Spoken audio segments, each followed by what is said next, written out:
پیدا ہوئے اور حضرت آمنہ رضی اللہ تعالی عنہ کے بطن سے ہمارے پیارے نبی آخر الزمان حضرت محمد رسول اللہ صلی اللہ علیہ وآلہ وسلم کی ولادت بسعادت ہوئی۔ اس نسبت سے حضرت حمزہ رضی اللہ تعالی عنہ نبی علیہ السلام کے چچا بھی ہیں اور نبی علیہ السلام کے رضائی بھائی بھی ہیں کہ نبی علیہ السلام نے اور حضرت امیر حمزہ رضی اللہ تعالی عنہ نے سویبہ، جن کو ہم صوبیہ کہتے ہیں، ان کا نام صوبیہ نہیں تھا، سویبہ تھا،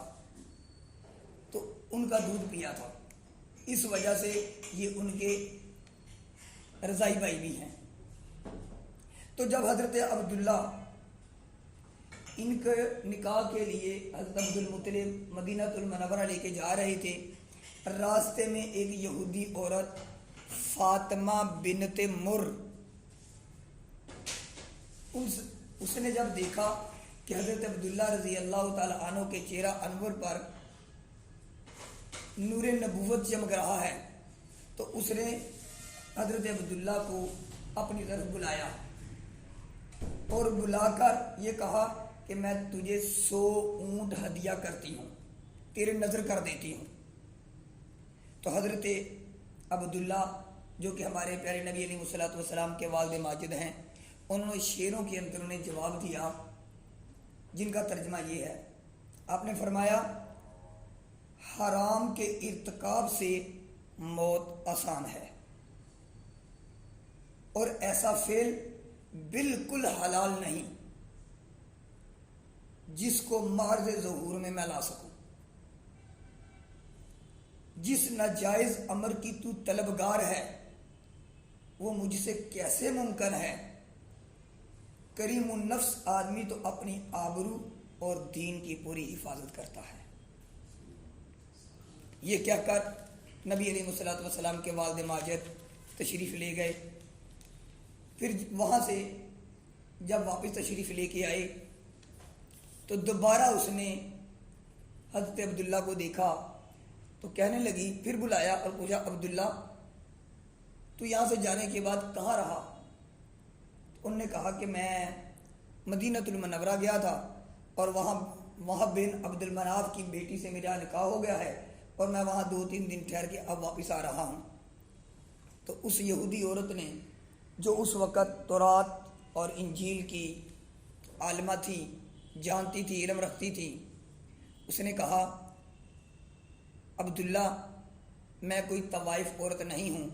کوئی گندی عورت نہیں تھی، لیکن جو میں نے نشانیاں پڑھی تھی تورات اور انجیل میں، وہ تیری پریشانی پر میں دیکھ رہی تھی کہ نور نبوت ہے، میں چاہتی تھی کہ وہ نور نبوت میرے بطن میں منتقل ہو جائے، لیکن اب جب تو واپس آیا، اب اللہ کو جو منظور تھا وہ وہاں منتقل ہو گیا، تو آپ واپس آ گئے۔ تو اس کے بعد یہ روایات دلائل ابی نعیم میں، طبقات ابن سعد کے اندر موجود ہیں، اور یہ روایت تاریخ طبری میں بھی سند کے ساتھ مذکور ہے، جس کے اکثر راوی بخاری شریف کے راوی ہیں۔ لیکن اس روایت میں یہ بات اس لیے ذکر کی کہ ان روایات میں علماء کا اختلاف ہے کہ اس روایت کے اندر بہت سارے ایسے معاملات ہیں کہ اس کو ضعیف قرار دے دیا گیا ہے، لیکن پھر علماء کا اس بات پر اتفاق ہے کہ جس کو اتنی کثرت کے ساتھ، اتنے دلائل کے ساتھ بیان کر دیا جائے اور اس پر امت اجماع ہو جائے تو وہ روایت جو ہے قابل اعتماد بن جاتی ہے، پھر وہ ضعیف نہیں رہتی،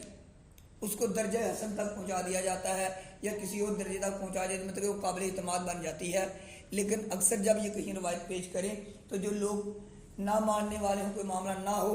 تو اعتراض کرنے والے ہوں، تو یہ کہہ دیتے ہیں کہ یہ تو روایت ضعیف ہے۔ تو اس لیے اگر کوئی آپ کو کہیں بیان کرنا پڑے اور وہاں اگر کوئی بات ہو جائے کہ یہ ضعیف ہے، تو اس حوالے سے آپ کو یہ بات بتا دی گئی کہ علماء فقہاء کرام جب قابل اعتماد کس صورت میں بنتی ہے تو اس پر جب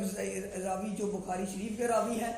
تو جب یہ بات بیان کر رہے ہیں، طبقات ابن سعد بیان کر رہے ہیں، طبری بیان کر رہے ہیں، دلائل ابی نعیم بیان کر رہے ہیں، جب کثرت سے جب معاملہ آ جائے تو یہ ضعیف کے درجے کو کراس کر جاتی ہے۔ تو یہ روایت اس وقت ہمارے لیے قابل اعتماد ہے۔ تو اس کے بعد حضرت عبداللہ بغرض تجارت قافلے کے ساتھ شام تشریف لے گئے، اور راستے میں جب یہ بیمار ہوئے تو مدینہ المنورہ ٹھہر گئے۔ تو قبیلے والے جب دوبارہ واپس آئے تو عبد المطلب نے پوچھا کہ میرا بیٹا، تو نے ذکر کیا جی وہ بیمار تھے، تو لہذا اپنے ننیال مدینہ المنورہ میں بنی نجار میں ٹھہر گئے ہیں۔ بنی نجار نبی علیہ الصلوۃ والسلام کے والد محترم کا ننیال تھا، تو وہیں ٹھہر گئے ہیں۔ تو حضرت عبد المطلب نے اپنے بڑے بیٹے حارث کو بھیجا کہ اپنے بھائی کو لے کر آؤ۔ جب حارث وہاں مدینہ المنورہ پہنچے تو وہاں پہنچنے پر خبر ملی کہ وہ 1 مہینہ بیمار رہنے کے بعد انتقال کر گئے ہیں۔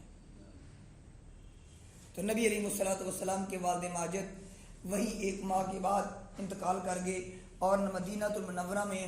نابغہ کے مکان میں نبی علیہ الصلوۃ والسلام کے والد ماجد کی تدفین کر دی گئی۔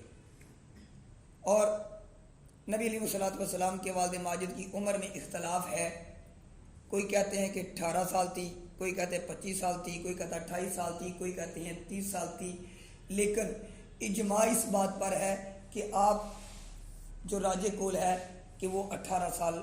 نبی علیہ الصلوۃ والسلام کے والد ماجد کی عمر مبارک تھی جب ان کا انتقال ہوا۔ اس بات کو علامہ سیوطی رحمۃ اللہ علیہ نے، حافظ علی رحمۃ اللہ علیہ نے اور حافظ عسقلانی رحمۃ اللہ علیہ نے بھی اسی بات کو ترجیح دیا ہے کہ نبی علیہ الصلوۃ والسلام کے والد ماجد کی 18 سال عمر تھی۔ پھر جب تشریف لے کر واپس آئے آپ کے تایا حارث اور آ کر بتلایا کہ بھائی جان کا تو انتقال ہو چکا، تو پورے علاقے میں غم چھا گیا، ایک تکلیف کا معاملہ ہو گیا، سب کے سب صدمے کے اندر مبتلا ہو گئے۔ تو نبی علیہ الصلوۃ والسلام کے والد ماجد کا جب انتقال ہوا تو آپ کے والد ماجد 5 اونٹ، چند بکریاں اور 1 باندی جن کی کنیت ام ایمن اور ان کا نام برکت تھا، ترکہ میں چھوڑ کر اس دنیا سے رخصت ہوئے۔ اس کے بعد لکھا جاتا ہے کہ نبی علیہ الصلوۃ والسلام، قیس بن محزمہ سے مروی ہے کہ نبی علیہ الصلوۃ والسلام اس وقت حنور بطن مادر ہی میں تھے جب آپ کے والد موجد اس وقت انتقال کر گئے، اور وقت گزرتا گیا کہ نبی علیہ الصلوۃ والسلام کی پیدائش مبارک سے 50 یا 55 دن پہلے اصحاب فیل کا واقعہ پیش آیا۔ اس واقعہ پورے کا پورا واقعہ پچھلی نشست میں ہم بات کر چکے ہیں، اس کی چند چیزیں میں ذکر کر دیتا ہوں کہ یہ واقعہ پیش کیوں آیا۔ نبی علیہ الصلوۃ والسلام کی ولادت بعد سعادت سے پہلے 50-55 دن پہلے یہ واقعہ پیش آیا۔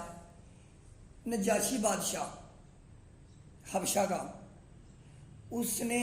یمن میں ایک اپنا حاکم ابرا نامی شخص کو مقرر کیا ہوا تھا